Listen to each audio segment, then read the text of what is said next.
Mezzovolta is when, with the turn of the feet, you change the side that you are fighting on. Okay? So,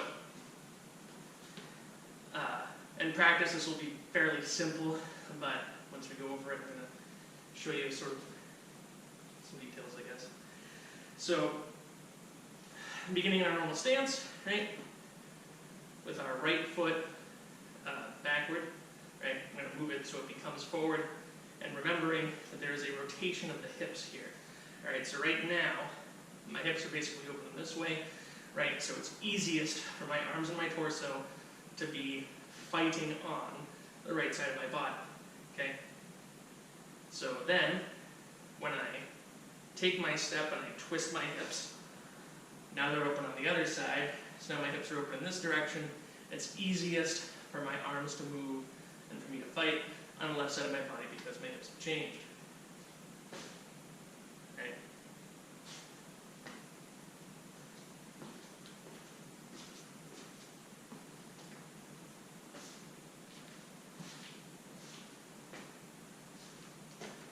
Now,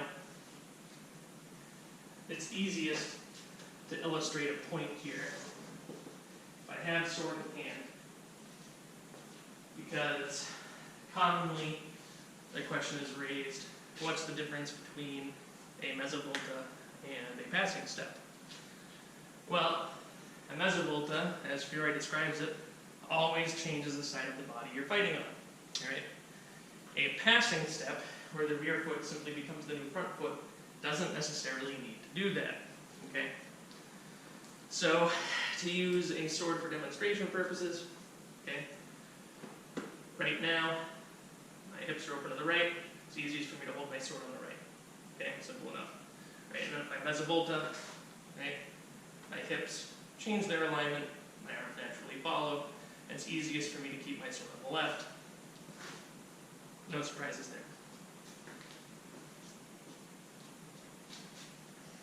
Depending on how I pass, right, if I keep my hips open to this side, I can pass without changing the side of the body I'm fighting on. So, right now, I'm holding the sword to the left. If I step forward with this foot, right, and I keep this foot turned, and my hip and my knee also turned out like this, right, I'm still fighting on the left side of my body. And I can keep my arms on that side of the body while keeping my hips open to this side. Right? So a pass may or may not change the side of the body you're fighting on. A mezzovolta always does.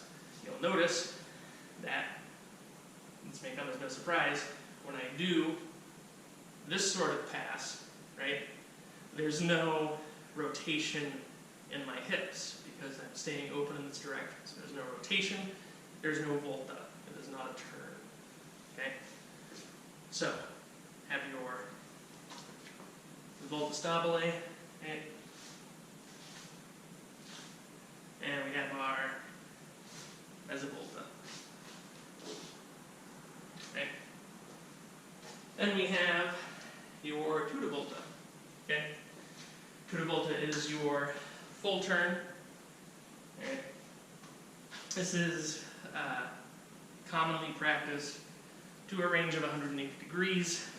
So the easiest way to think about that is it's usually any time one foot rotates while the other stays fixed, like the arms of a compass.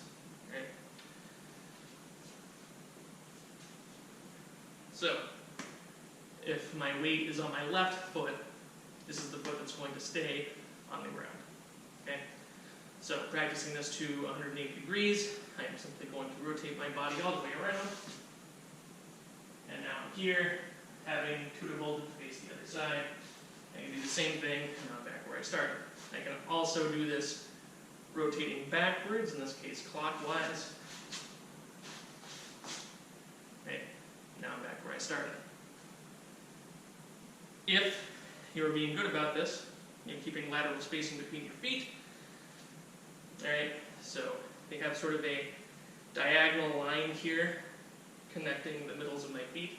Alright, if I do the tutta-volta appropriately, my rear foot should end up equidistant along the same diagonal line on the other side of my front foot. So if I tuta volta, right, my rear foot should end up somewhere around here. Right? Whether I move forward or back. Okay.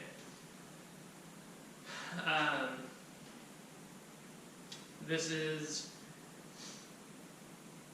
usually won't necessarily practice at the full 180 degrees unless you're trying to throw someone.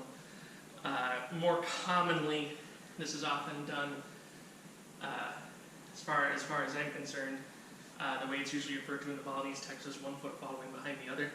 So if I step off the line with my rear foot, if I do an off-line pass, right, instead of remaining in this stance or some of my body is lagging behind, I do a little bit of a tuta volta, right, to align the profile of my body to realign with where I'm fighting the opponent.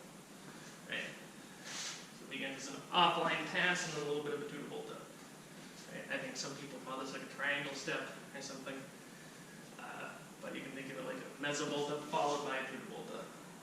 Right? So those are your 3 turns. Your 4 steps, we have decrescere, discrescere, passare, tornare. Now personally, my interpretation of these 4 terms is not that each word is a discrete kind of step. I don't see accrescere as being an advance, and I don't see discrescere as being a retreat. Rather, I feel that these are descriptors of motion similar to how Aristotle describes the different kinds of motion in his physics. So, as far as I'm concerned, an accrescere, meaning increase, is any time you increase the distance between your feet. So right now, there's no distance between my feet. I accrescere, boom. I have increased the distance between my feet, it's an accrescere. This can be done in either direction. I can accrescere backwards, because I'm still increasing the distance between my feet. Likewise, if there is distance between my feet, I can discrescere by bringing my feet together, because I'm decreasing the distance between my feet. I can also do this forward or backward. Right? Let's say backwards discrescere. Right?